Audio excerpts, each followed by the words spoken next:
បាទសូមជម្រាបសួរដល់ពុកម៉ែបងប្អូនទាំងក្នុងនិងក្រៅប្រទេសស្វាគមន៍មកកាន់ Channel គុនធី TV News នៅថ្ងៃដែរ Channel គុនធី TV News នឹងលើកយកនៅអត្ថបទព័ត៌មានថ្មីមួយទៀតពាក់ព័ន្ធទៅនឹងកិច្ចប្រជុំបាទតទៅនឹងថៃហ្នឹងបាទដែលពីរឿងត្រាំក៏ផ្ញើលិខិតមកនាយករដ្ឋមន្ត្រីថៃហ្នឹងនៅពេលនេះថៃបានដាក់លក្ខខណ្ឌ4ចំណុចមកដល់កម្ពុជាបាទដូច្នេះសូមពុកម៉ែបងប្អូនមកតាមដានស្ដាប់ជាមួយយើងខ្ញុំដូចតទៅលោកនាយករដ្ឋមន្ត្រីថៃបាននិយាយនៅថ្ងៃទី9ខែតុលាឆ្នាំ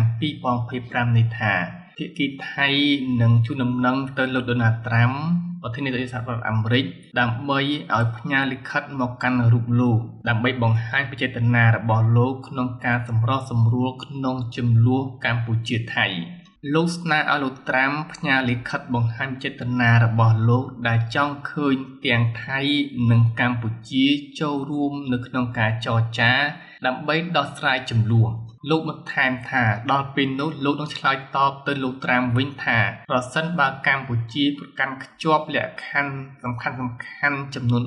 4នោះថៃនឹងត្រៀមខ្លួនដើម្បីអនុវត្តនីតិវិធីសមស្របសារព័ត៌មានថៃដែលនេសិនចុះផ្សាយនៅថ្ងៃប្រហ័សនេះនាយរដ្ឋមន្ត្រីថៃបាននិយាយថាប្រសិនបើកម្ពុជាត្រៀមខ្លួនជាស្រេចដើម្បីធ្វើសកម្មភាពនេះគឺមិនពិបាកទាល់តែសោះដោយគ្រាន់តែទូរស័ព្ទធម្មតាហើយបញ្ជាឲ្យអនុវត្តចំណុចទាំង4នេះបន្ទាប់មកចេញបញ្ជាឲ្យផ្ញើលិខិតបញ្ជាក់ជាការស្រេចមិនពិបាកទេ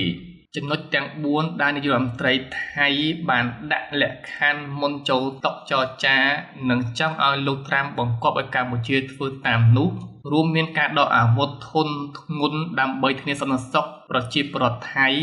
ការដោះមីនការដោះស្រាយបញ្ហាឆបោកនិងការគ្រប់គ្រងតំបន់ដែលចោទថាពលរដ្ឋកម្ពុជាបានតាំងពីលំនៅលើទឹកដីថៃនាយករដ្ឋមន្ត្រីថៃរូបនេះបានបញ្ជាក់បន្ថែមថាយើងប្រកាន់ចំហរឹងប៉ឹងលើចំណុចទាំង4នេះព្រោះវាជាការគំរាមកំហែងដល់សន្តិសុខរបស់ប្រទេសថៃលោកថាថៃជាអ្នកដែលត្រូវបានរងនៅការឈ្លានពាននិងថាថៃជាជនរងគ្រោះនេះជាការចោទប្រកាន់ដោយឥតខ្មាស់អៀនរបស់នាយករដ្ឋមន្ត្រីថៃព្រោះភាគីថៃទៅវិញទេដែលជាអ្នករករឿងបង្កហេតុតាំងពីដើមកន្លងមករួមទាំងការឈ្លានពានមកលើដែនដីអធិបតេយ្យរបស់កម្ពុជាថៃក៏ជាអ្នកចាប់ផ្ដើមមុនដែរមិនតែប៉ុណ្ណោះថៃនៅតែបន្តសកម្មភាពញុះញង់ឲ្យភាពតានតឹងនៅព្រំដែនឥតឈប់ឈរបើទោះបីជាបានយល់ព្រមលើបទឈប់បាញ់គ្នាកាលពីថ្ងៃទី28ខែកក្កដាឆ្នាំ2025ក៏ដោយប៉ុន្តែកម្ពុជាបានរក្សាការអត់ធ្មត់ខ្ពស់បំផុត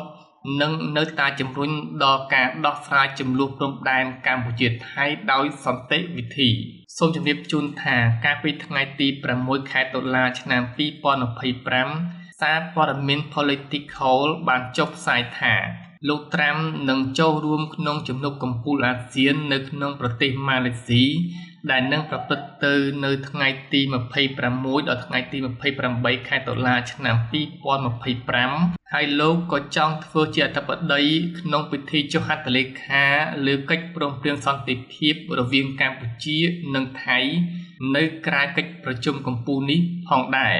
នេះបើតាមការបង្ហើបឲ្យដឹងពីមនុស្ស3នាក់ដែលសុំមិនបញ្ចេញឈ្មោះដោយសារតែភាពរសើបនៃប្រធានបទនេះបាទសូមអរគុណដល់ពុកម៉ែបងប្អូនទាំងក្នុងនិងក្រៅប្រទេសដែលបានតាមដានទស្សនាវីដេអូនេះតាំងពីដើមរហូតដល់ចប់ហើយពុកម៉ែបងប្អូនថ្មីដែលមិនទាន់ Subscribe សូមចុច Subscribe ម្នាក់មួយដើម្បីទទួលបានវីដេអូថ្មីនៅពេលដែលខ្ញុំបានបង្ហោះទៅអរគុណចំពោះការតាមដានស្ដាប់វីដេអូនេះជួបគ្នានៅវីដេអូក្រោយទៀត